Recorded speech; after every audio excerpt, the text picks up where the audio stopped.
Good morning. Welcome to the 2023 Arizona Trail 800 Mile Showdown.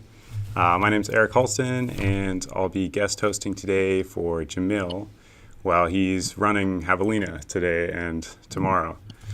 We're following along with Mike McKnight on his second AZT FKT attempt, coming back this year for redemption. And I started yesterday, so we're one day in, just over 24 hours in right now. He's currently around 64 miles in or so. We can check with his crew, Ben, here, and get an update on where he's at. Are you able to hear me here, Ben? Just let Shad know that everything was black on my end. I don't see anything, but I hear you just fine. Okay, cool. He's not able to see anything at the moment, but I can see you now, Ben, and hear you just fine. How's it going? We're doing good. Mike got in about, around about 11:15 last night. He was down in bed asleep by midnight. We had basically a 5 a.m. alarm, so he got about roughly, a 5-hour sleeping window. He said he didn't quite get a lot of sleep. He had a couple bad dreams about some rattlesnakes falling. He's just kind of recapping on some. He just had some bad dreams. He had one rattlesnake yesterday that kind of caught him off guard, and now he's kind of rattlesnakes are on his mind, and so that was probably on his mind as he went to sleep. And but other than that, he was in really good spirits. He was super positive. He, obviously, if you're dreaming about rattlesnakes, you're asleep, so he was dreaming. Yeah, that part's good. So he left. We got him out the door. He got up at 5. He was out the door and on his way about 6:15. And just to let some people know, they might be. There's a new section that we kind of overlooked and discovered during the day yesterday, and we updated track leaders that are doing the mapping, and they added in the new section, the continuation. There's half of it was done last year, then they finished the second half between the time we ran it last October and this October. So he's on a newer section of the AZT. That's shows a pretty cool thing about the AZT, about it getting updated each year, becoming better and better and better, and all the work and the progress going into it that's done by the association, a lot of volunteer work. So he's on that right now, and we're chilling here at Arapahoe Springs, or is it Arapahoe? I couldn't tell you. Apache Springs. Oh, okay. Apache Springs. Yeah. So he has a 21-mile section this morning that he's doing, and making his way up, and we're hoping to get up to Vail, Arizona today. Sweet. So, real quick, what are the mileages? Where did you guys camp last night, and what's the plan for today, mileage-wise? So, yeah, last night we camped at mile 52. And that's just right off the highway. I think it's 72 or something like that. Was it Highway 72? 82. And there's a new trailhead that was just put in from, since the last year too as well. But yeah, so 82, that's mile 52. And he is going to go roughly pushing close to mid 60s to upper 60s today to try to get up to the Vail area right before the big climb up Mica Mountain. Okay, sweet.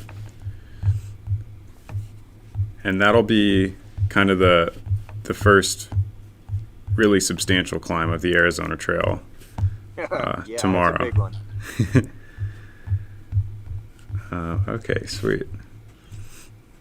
Yeah, I was looking at his Strava from last year, and I noticed he started out last year immediately doing high 60s, I was wondering if you guys were considering that this year, because I know he felt pretty tired early on last time.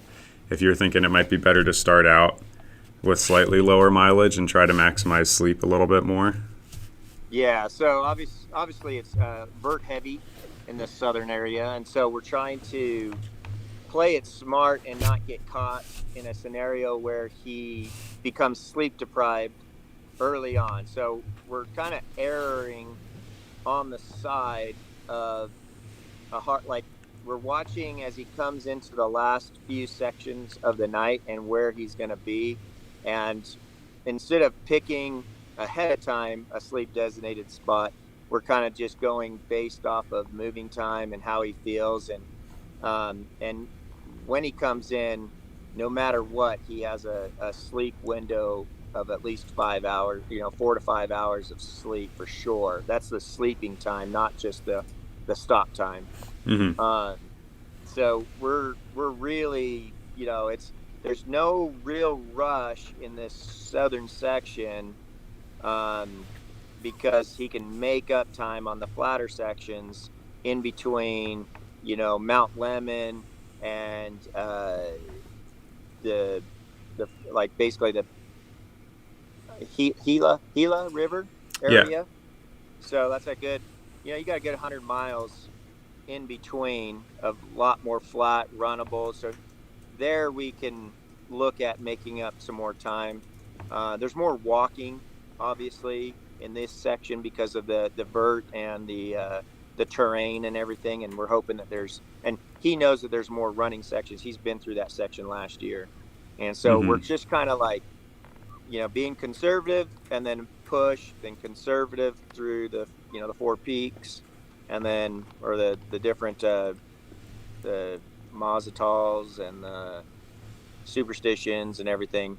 Be conservative there, and then once he gets up on the plateau, another, push. So we're trying to take a little bit of different approach and a little bit more caution towards that, towards the sleep and the pushing the time frames.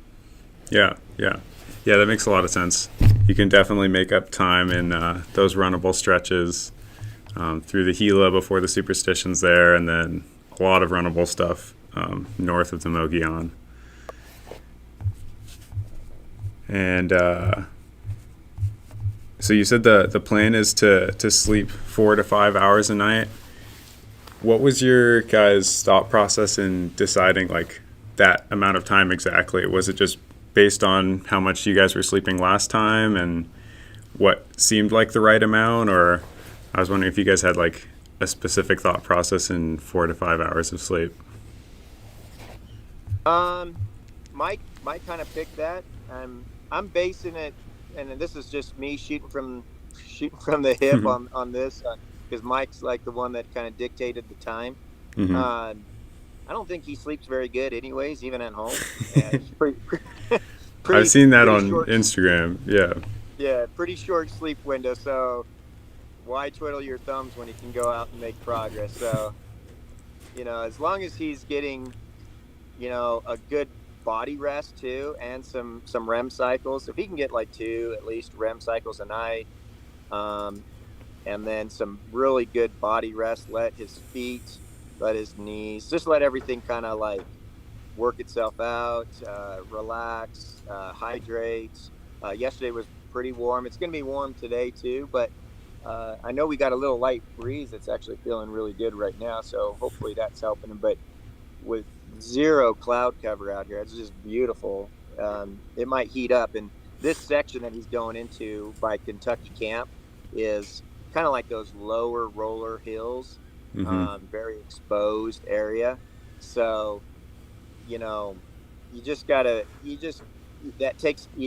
heat will take a toll on the body, just like Bert will. And so you kind of have to push in the morning, pull back a little bit in the late afternoon, and then push again right before the end of the day to try to maximize, and be efficient as possible. Yeah, that whole area looks pretty much exactly like the hill right behind you. Yeah. The reason I was asking in particular about like that amount of sleep is because that's kind of what I've think personally would also be like the perfect amount. I think about 4.5 hours a night would be ideal for like a 2 week effort on the AZT. So I was just curious what made you guys think of that. Funny coincidence. I was thinking like the exact same thing. Awesome. Well, I mean, you definitely got more experience at that kind of thing than we do. So I think Mike's on the right track, I mean, this is all learning, and every person's different. What they can do with their bodies, and what they need and what they don't need, and I think it's all like trial by error. That's the fun thing about this whole sport and this and these type of things. It's like, you come up with a plan, you execute it, and it could be completely hogposh and blow yourself up, or it could be successful. But you learn from it, and you adjust and reapply it to something else, or do it again. Mm-hmm. Yeah, that's one of the best parts about doing like a 2 week long run or a hike, something like this, is that there's really there's no right way to do it. So you can just pick your own way and try to figure it out. Yeah, then you got weather, that all these external factors too. Right. Is it just as hot today as yesterday? Yesterday was like mid 80s, you said? I think it's going to be, I mean, I just being at 9 in the morning, I'm sitting in the shade, which that obviously gives a little cool, but out in the sun, it just starts to bake really fast. I'm predicting it's going to be just as hot, but I haven't looked at the weather, but this light breeze is actually very welcoming. That's good. I think we have an issue here.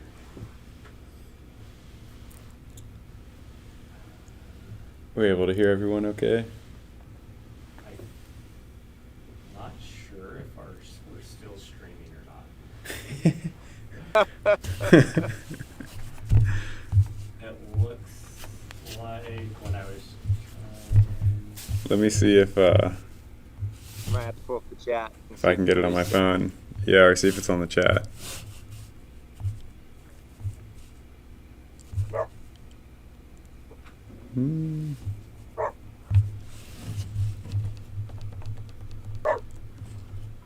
I think we're live. Looks like I have it on my phone here. Okay, Brittany said we're so. Okay, sweet. Sorry, some technical difficulties. We're on the same YouTube channel live streaming this and Javelina. Yeah. So I don't know how it works, but Shad is figuring it out. Oh, yeah. Another thing I was wondering is, do you guys have a calorie goal for how much he eats each day, or is it just as much as possible? How do you guys go about that? Yeah, so we're trying to get at every stop no less than 1,000 calories into him, in a source of whole, like, real food and stuff. And then it from that point it comes down to, is he still hungry and we'll feed him some more, or can he just not? Sometimes it's just hard to eat. Obviously, when it gets hotter in the day, it's harder to eat. So yesterday, to recap on some of the foods that he had, the first stop, it was kind of like we did a protein shake that had collagen in it. I threw some creatine in it, and then we took a half of a keto brick. And for those that don't know, a keto brick is kind of made up of like coconut oil, and salt. It's really, really dense. It's like 1,000 calories for each brick. So taking half of it would be about 500 calories. Adding it in, mixing it in with raw milk all together. So he drank that at two of the stops yesterday. So that'd be like almost 700 calories right out of the gate, right there. Mm. The first stop, for food wise, he was doing like some. He really wasn't he was hungry, but he wasn't as hungry. So we did some pickles. We did grapes. We got him some meat and cheeses. He did a can of chicken breast, like chopped up, and mixed it with Primal Kitchen mayo, for a little bit more calories and protein. we're trying to get, I guess we're trying to get more protein in him at each of the stops, because when you're out in between the trails, most of your fuel is like carb snacks. Mm-hmm. So, you're loading up on all those carb snacks. We're trying to boost up the fat and boost up the protein at each one of the stops. And so, the second stop we did like 6 eggs scrambled, 4 to 6 eggs scrambled with a half a pound of ground beef, and then made some fry sauce out of some Primal Kitchen ketchup and the mayo.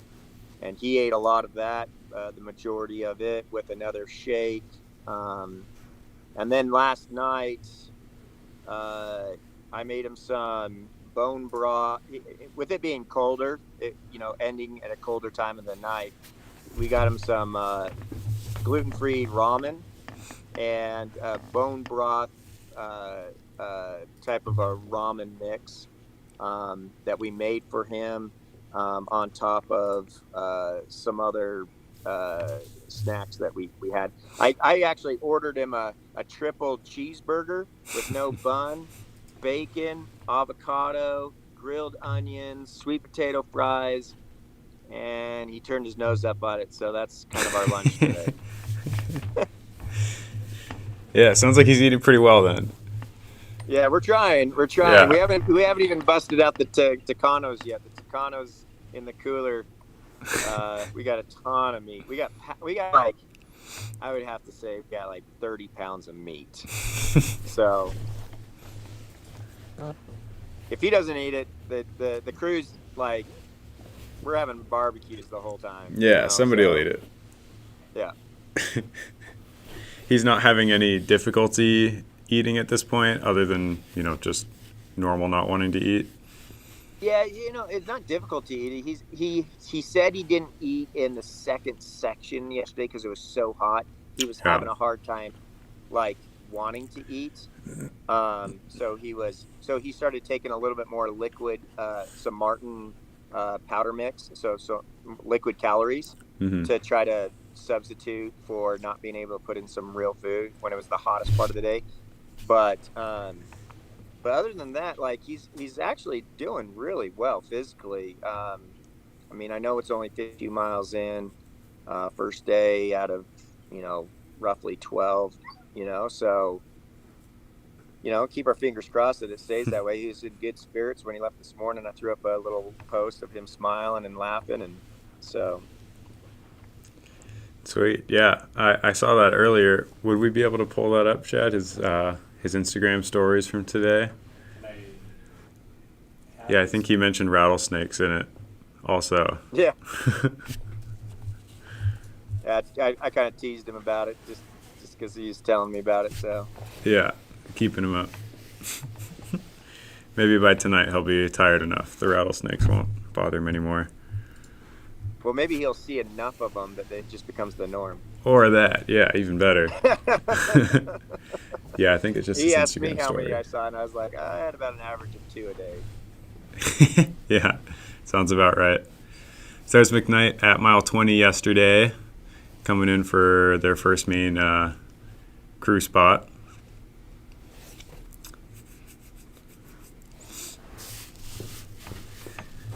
And that's from, I assume, from the photographer Mike took these photos, or that last one there.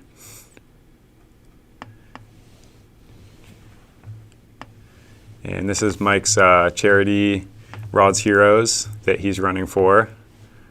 We can pull the website up later too and show you guys that.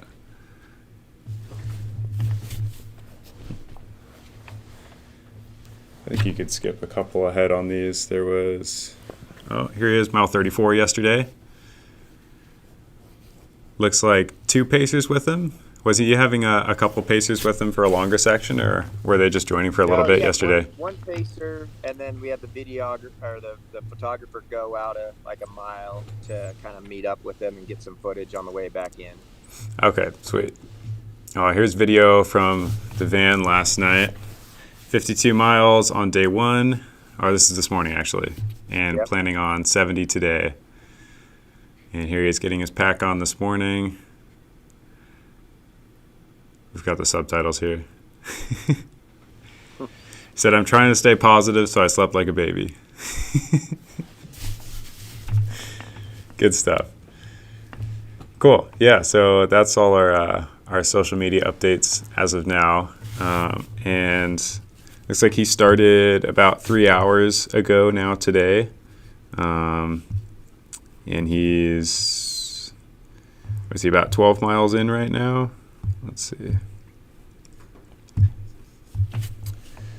Do you have the track leaders site up there also? Cool. So if we refresh that, perfect. You can see exactly where he's at. We can also see here the reroute that Ben Light was talking about earlier.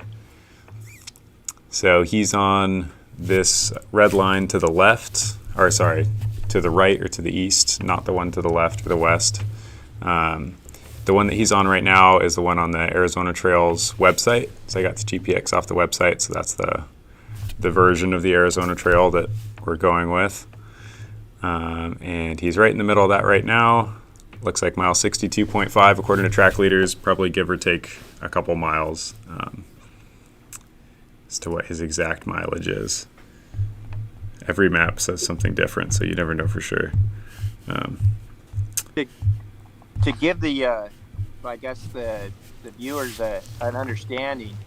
So when I did that last year, that section, the old section, the first half of it was actually a new trail. I could tell I was on a new trail.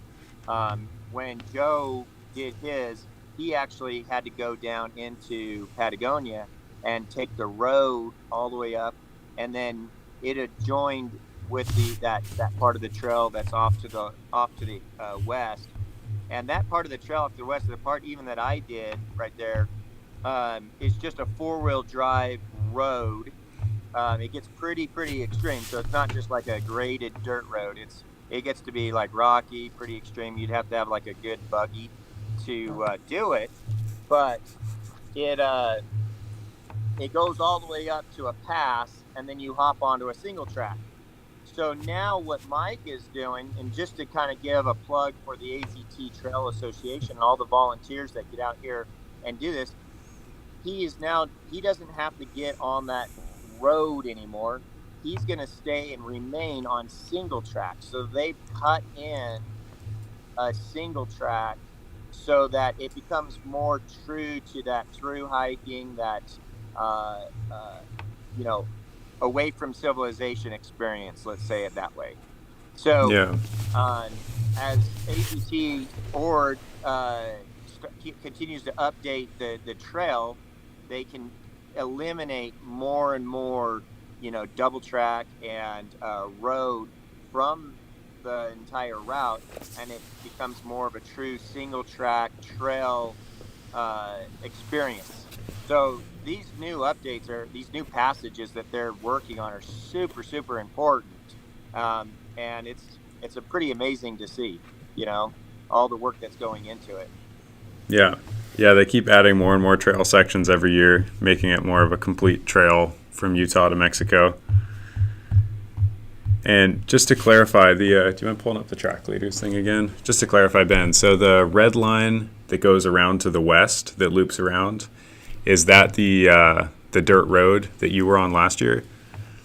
Yes, on the goes to the left, that's the dirt road. So you'll see all those switchbacks going up, and then right where it junctions, it's still a single track going down to the road, but that's actually where I slept the first night, and that's where Mike was planning to sleep. But once we figured out about the new trail, that was only going to be like a 12-mile section. Well, with the new trail, it made it a 21-mile section, and that would have thrown him way into the night. Coming in at 52 at 11, it would have put him at like 4 in the morning, 4 in the morning, which would have thrown off the whole sleep thing. So that's where we pulled the audible. We said, here's the new section. So we took the hard stop at 52, slept, and now he's doing that new 21-mile section right now. Yeah, much better to prioritize sleep early on than to try to get as many miles as possible on day one.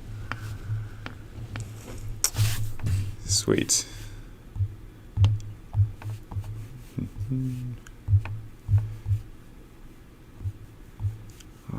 Oh yeah, and I was wondering too, does he have any pacers with him at the moment, or does he plan on having anyone running with him today? Yeah, we're gonna we're our goal is to have someone with him at all times, from here like as much as possible. So right now he has his a guy that he coaches that we introduced yesterday, Rob. Mm-hmm.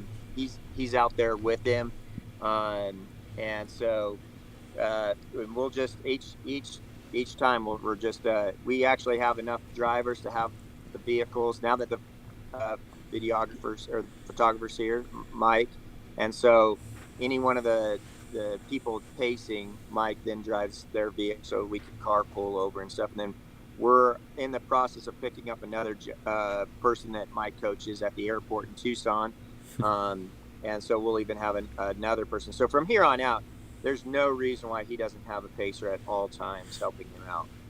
Awesome. Yeah, yeah, that's super beneficial. And one of the advantages to doing a FKT attempt like this, as opposed to a formal race that maybe has some kind of pacing restrictions, in an FKT you can make your own plan entirely about when you want people with you and what kind of support you want.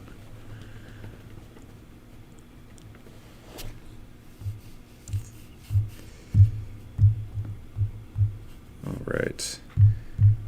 So you're going to see him in about 3 hours here at the next crew spot. Yeah, we're actually anticipating him I was shooting for like obviously we're shooting for like a 4 mile an hour average. Mm-hmm. Sometimes it's a little under that with all the vert right now. I think he's sitting under a little under 3, or a little under 4 in the upper 3 range. But so that said, you're looking at like 4.5 hours. He left at just after 6, so even at 5 hours it would be 11 o'clock. So we're trying to see like 10:30 to 11:30 range, depending on the terrain and what's runnable and not. It's a new part of the trail. It all dictates on obviously what he's battling out there with the environment. Right. But that's kind of like the average. So we don't really have split charts. We don't have like, oh, this is here's this split chart, kind of a thing. This is where you should be at this time. It's because there's so many variables. So we're just trying to watch his average, look at the vert and kind of guesstimate. But so yeah, so hopefully around 11 o'clock and then on to the Kentucky camp section. Yeah. Yeah, sweet. I remember going by Kentucky camp last year. That's a pretty cool spot. Yeah. I was like, this out in the middle. I thought I was out in the middle of nowhere. I was like, this is cool. Yeah. Are you guys actually going there also to meet him? Probably not. It's just so close to where we're at. It'd be, there is a level of like, hey, that's great to have the crew as many places as possible. But you might even know, even from like going on your own, when you hit somewhere and you have like amenities, you tend to have a longer stop than you would really like. So there's a happy balance between too many stops and not enough stops, or too short of a distance and too long of a distance. So we'll bypass Kentucky camp, and there's actually a road that he comes into a neighborhood area right before he starts to parallel or I-10. Okay. That we'll go meet him over there, and then he'll start working his way towards Tucson and the Vail area. So yeah, that makes a lot of sense. You want to have enough crew spots, of course, that you can give him food and water every few hours. But if you're seeing him every hour, then you're probably just going to waste a lot of time. It's from a mental and emotional standpoint, they tend to like gravitate towards like comfort. Right. Yeah, and if it's a longer section too, you can look forward to that for a long time, and that can help push you. Yep. All right, sweet. So I think that might be pretty much everything I have to ask you today, Ben. Yeah. I don't know if anything else in particular comes to mind. Oh, actually, no. One thing we could look at his Strava real quick, if you have that up, Shad. I saw he posted a little video seeing the rattlesnake on there. So Yeah, he actually AZT. stopped. Yeah. Sorry, go ahead. I was just say he actually stopped to check his map, and he was standing right next to it, and it started zinging, and he looked down and it was right there. That's how it goes, you know. So it wasn't planned. He didn't see it and walk up and take the video. No.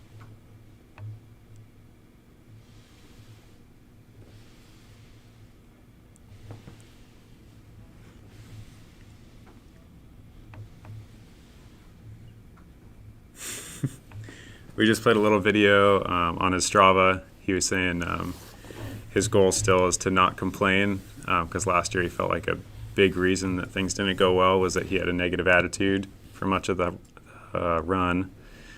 How's that going so far, Ben? Has he complained?